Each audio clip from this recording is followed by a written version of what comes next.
Hey, I'm back. This is Chandler for Melda Production, and today I want to show you how you can do multiband gating, or I guess expansion.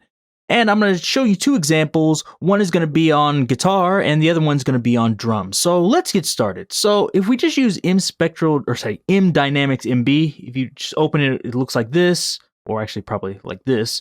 Just click Edit, and it'll open up to this. So let's just set it to default. So what we're going to do is we're going to set up a gate for this. So let's say your guitar is noisy like mine is. So let me just turn this on so you can hear my guitar.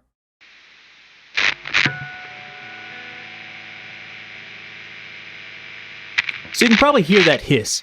Even when I have it down like this, you can still see there's still noise coming through there even though I turned the volume down on my guitar. If I turn it all the way off like this, it's completely gone. But I want to get rid of that, but I don't want it to be too intrusive. I don't want it to cut out when I'm playing, etc. So let's try to get rid of that. And so one way we can do that is use multiband processing and gating. So let me turn my guitar back on here. So let's go and work on cutting this out. So the first thing I'm going to do is solo one of these bands. Let's try the lowest band first.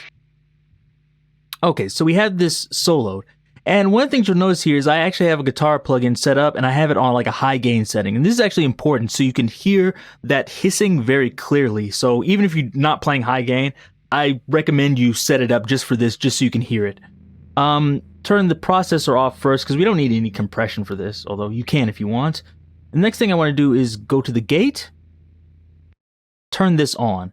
And this is going to be way too much. So I'd set the threshold lower, and you can set the bottom at silence if you want, but I actually like it a little bit higher. So there is some noise, so it doesn't sound completely like alien, but you don't need it up too much. Now what we're going to do is we're going to play something like a chord. I'll play an F chord, and then I'm going to adjust the threshold. You can adjust it here like this, or you can just click and drag here. And so whenever I think like, that's kind of the end of the note decay, I'm going to set it right there. So let's do that. I'll play a note right now.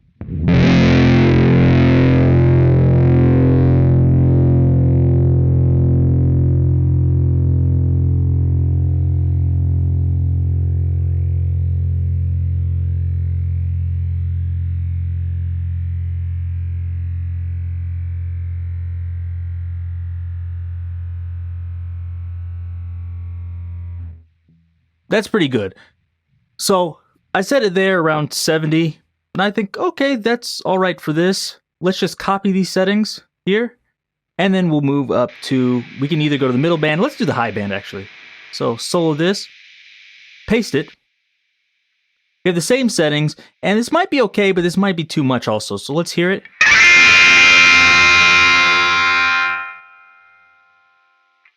Okay, so it's hard to tell there. Of course, you can mess with these band settings if you want to. Like this is going from 2000 up, but you could set it lower or higher if you want to. But let's just try this for now, and let's hear it in context. And finally, let's do the middle band here. Paste.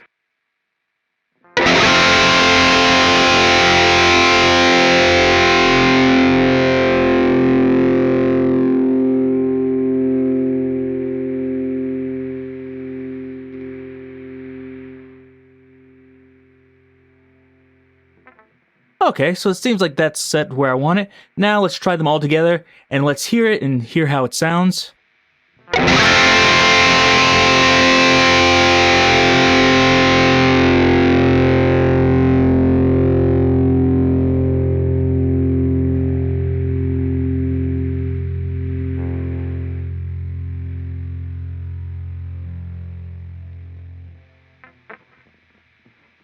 Bypass.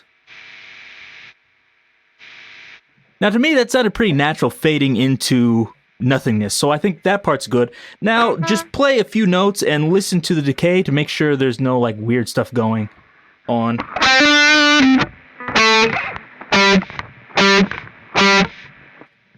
So it sounds pretty good, but if you hear that, you hear it, like, the gate coming down really hard, and let's try to get rid of that. So let's first find out which band it is, so it doesn't sound like it's coming from the low band, but maybe the high band here. I can hear that whoosh coming down. So one thing we can do is try to decrease the release like this. That's one way. Or instead of just decreasing the release time, we can also decrease the release shape. So now it's set to slow, but we can change this to like fast here. Okay. Let's hear, is it still happening?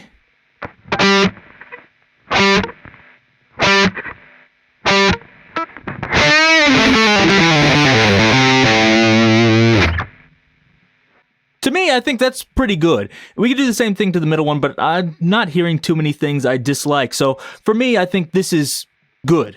So consider this done for now. And I also recommend when you're doing this, make sure you don't have any like reverb or delays or anything on there, just so you can hear things clearly. And you can save this and use it for the future. You might have to make a few different ones for different like pickups or guitars you have, but you can save that preset and use it again in the future. Let's turn that off. I'm tired of hearing guitar noise. But the second example I'm going to show you here is this. It's a drum break, so I'll let you hear it. So I just downloaded this loop off the internet. It sounds cool, but one of the problems I hear is there's just lots of reverb going on, and I want to see if I can get rid of that. So let's move one of these MDynamics instances over here, and just start with default again. But this time we're going to do something a bit different. So what I want to do is just right click here. Let's set this to 2 bands. Okay, erased everything, but that's okay. And now I'm going to set it to mid-side. You're thinking, what are you doing? But that's because I want to separate it into the stereo and mono parts. So if I slide this over, this should be just the middle, the mono section. Let me solo it so you can hear it. Should be mostly mono at least. And this should be the stereo.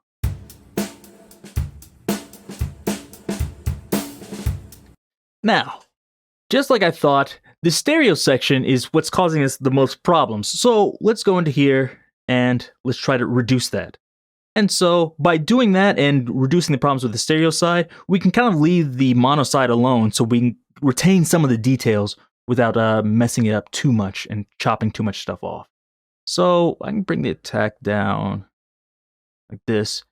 And now we can mess with the gate here like this.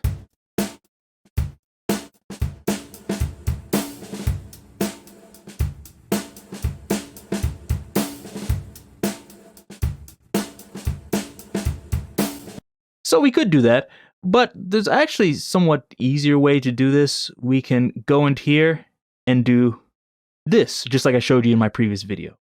So all we're going to do is just click wherever we saw, where was that the snare drum hitting about here. And all we're going to do is adjust this. We can actually even add another one here to bring it down to 0, but let's just bend this down until it sounds right.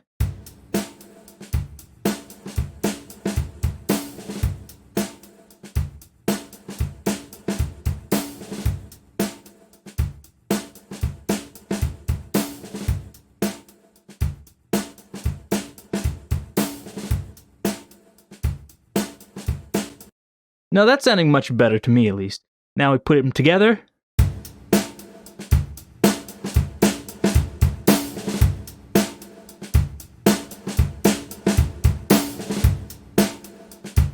And if you still hear a little bit on the mono side, we can do something about that too. We can do the exact same thing. So just listen to it, add this, and then cut out the extra ambience we don't want.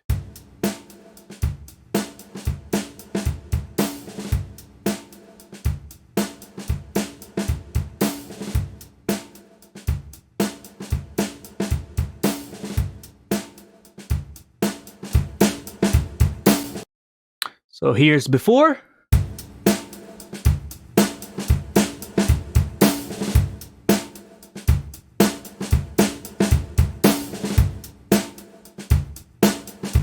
So to me, that doesn't sound too unnatural, and it got rid of that extra like reverb sound we were hearing on there. So that's good.